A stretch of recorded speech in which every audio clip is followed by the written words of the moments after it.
This is the Mop-Up Men podcast. My name's Justin Trinity. Along with me is co-host Kenny Baseball.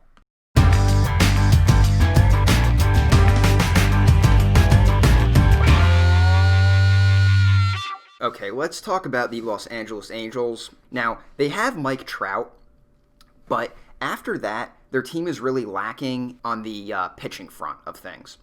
Now, over the course of the last 10 years, the Angels have really focused on building up their lineup, building up their position players. Back in 2012, they go out and sign Josh Hamilton and Albert Pujols. They trade to acquire Andrelton Simmons. They trade for Justin Upton and then sign him to a long-term extension.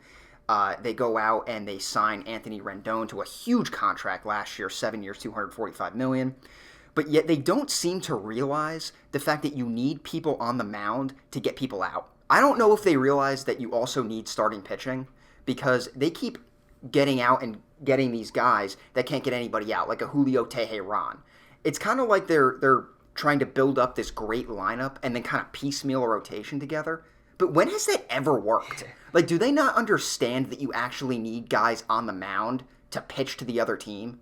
Yeah, and what they don't realize after you need a starting rotation, you also need relief pitchers to come in there. Like some of their names they have on their roster currently are Mike Mayers, Felix Pena, Ty Buttrey, Luke Bard, and Kyle Keller. There's probably out of baseball fans, probably 10% or less actually know any of those guys. I would argue less than 10% even know who the Angels are throwing out there to pitch. And if you hear their starting rotation, they have Dylan Bundy, Andrew Haney, Griffin Canning, Jamie Berea, and Patrick Sandoval. That's their starting five right now. That's horrible. It's disastrous. What's funny, though, is that they think that they're going to the playoffs every year. And they're pretty much doing what the Phillies did previously, where they went and just kept signing. I guess the Angels are actually the starter of this because they've been doing it for a decade and haven't learned yet. Because they signed Josh Hamilton, Albert Pujols, who, when you sign Albert Pujols, you think, what can go wrong? We have maybe the greatest right-handed hitter of all time. But he actually has been kind of mediocre for them. Yeah, I mean, his first couple years, he was okay, and then after that, the injuries set in, the decline in production set in, and it was, I mean, you saw it coming. Yeah, well, he's actually a textbook example of free agents hitting star players that become free agents at the age of 31. What's going to happen? And you see it guy after guy most of the time, where there will be 31, they hit free agency. And they play good for about a year or two after they get a 7 to 10 year contract, and then after that it's kind of just mediocrity the rest of the way. And the Angels have been they've fallen victim to that time after time, and they still haven't learned because they signed Anthony Rendon last year to a very similar contract that they signed Josh Hamilton and Albert Pujols to. Granted, I think that Rendon's a little bit younger. But still, I mean, it shows that you haven't learned yet when you have zero rotation. They got Dylan Bundy last year.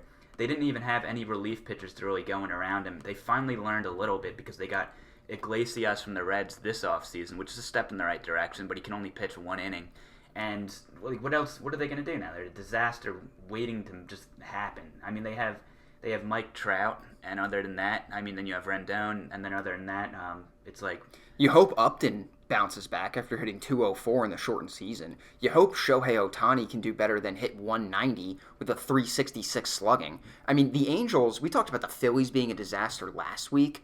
The Angels are the biggest disaster organization in the American League. They have such a high payroll and no pitching. Yeah, I mean, zero pitching. Half their pitchers can't even throw 5 innings half the time and keep them in the game. Yeah, it's a disaster. And Shohei Aotani, he's going to probably be a DH most of the time. At best, when he pitches, he's going to be a relief pitcher, most likely, because he can't stay healthy. He already got Tommy John surgery. I feel like he had some other problem last year. Was it also his elbow again or his shoulder? Yeah, I don't know what his deal was, but he threw an inning in 2/3 last year. I mean, you can't have that. He's not going to be a starter for you, so he's going to be a relief pitcher probably at best if he stays as a pitcher. The thing that really concerns me about the Angels, they just fired their GM, Billy Epler, who was kind of like the mastermind behind this whole disaster over the past few years. But it seems like they haven't learned anything. Who are the guys that they're going after this offseason? They were the runner-up for James McCann with the Mets. It's like, what are you going after position players for? You're going to throw $30 million at James McCann? I mean, Go out and sign Jake Odorizzi. Go out and try to make a play for Masahiro Tanaka. Get somebody that can throw a ball over the plate and potentially get somebody out. Yeah, get Trevor Bauer. They should be front of the line just tossing money at Trevor Bauer right now. But I think that if Tanaka doesn't re-sign with the Yankees, he's probably going to end up on the Angels. I could see them throwing like. Well, it would make sense for 4 him years. to go to the Angels. It would make sense. There's nothing indicating that they're actually going to go out and do something smart. It's the Angels. What would they do? What would they do that's smart? What the Angels are going to go out and do is they're going to go out and they're going to try to sign like a George Springer, even though they already have Trout playing throw center. Another outfielder in there. Yeah, We'll give him 7 more years. Go throw $100 million. At him. Yeah, go throw $100 million at another position player. They allocate no money for starting pitching. Like it's just baffling. Yeah. Just the amount of incompetence in the Angels front office, and I don't know, the deliberate ignorance, just the complete blindness, or the fact that you need pitching. Yeah. I mean, they're going to roll into the 2021 season with Andrew Heaney, Dylan Bundy, Griffin Canning, Patrick Sandoval, and they're going to act like that's going to get through them into the playoffs. Now, granted, I don't think that the American League West is that strong of a division. Like, I don't think it would take a whole lot more than Tanaka and an Odorizzi, or maybe like take a chance on a Paxton, take a chance on a Jose Quintana type guy to try to get them into the playoffs. Like, I don't think it's going to take a ton in that division, but I don't even see them making an effort. Mm-hmm. When do they acquire pitching that isn't like a kind of like a throwaway type guy, like a Teheran? Yeah, and Dylan Bundy also is like a throwaway kind of guy. He worked out really well, but definitely a throwaway kind of guy. But they've done the same thing over the last decade. So now that they got rid of Epler, hopefully they show some kind of directional change or something. They weren't even doing anything. Disastrous. They weren't doing that beforehand. I mean, they haven't made the playoffs since 2014, and they just keep trying to build around Mike Trout, and they can't do it. I mean, when was the last time the Angels had a really formidable starting pitching rotation? Maybe like 2009, 2010. Probably 2009, 2010 when they had like Jared Weaver, Urban Santana, John Lackey in the rotation. Probably 09. Yeah, probably 09.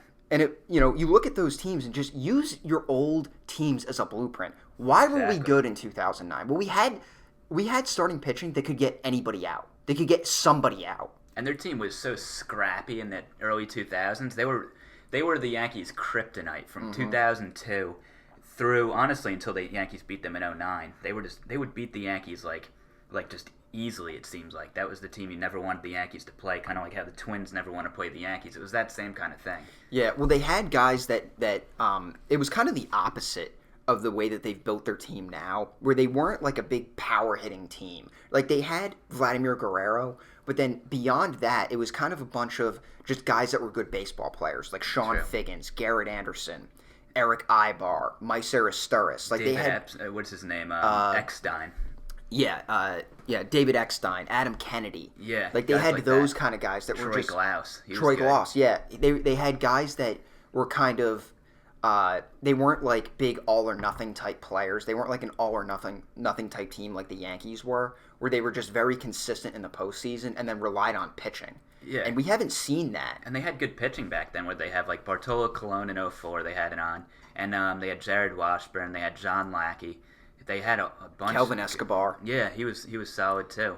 They always had guys there, and then Jared Weaver for a while they had. And they had pitching in the bullpen too. I mean, you can go back to having Troy Percival and Francisco Rodriguez. True. They had two great closers for a while. That whole decade, 2000 to 2010, the Angels were like a force to be reckoned with. Yeah, at and all times. it always revolved around pitching. And we haven't seen that from the Angels since then. Yeah, and think about where it's kind of it's the pitching first and foremost has been their disaster point. The other disaster point is how they've just signed star players, hoping that they're going to catch lightning in a bottle and become great again, just by signing the best players all the time, position players all the time. And as the Phillies have shown you, that doesn't work, especially when you don't have pitching. Yeah, and it seems like they're more interested in selling tickets than they are in winning games. It's like, okay, we're going to bring in a bunch of guys that people are going to want to go watch, like Albert Pujols. But like, was Albert Pujols really what they needed back then? Like, honestly, in order to win games, winning starts with pitching. If you want to go to the postseason, you need strong starting pitching. And it seems like the Angels, it wouldn't surprise me if the Angels prioritized re-signing Albert Pujols to an extension this offseason. Like, that's how embarrassing that front office is.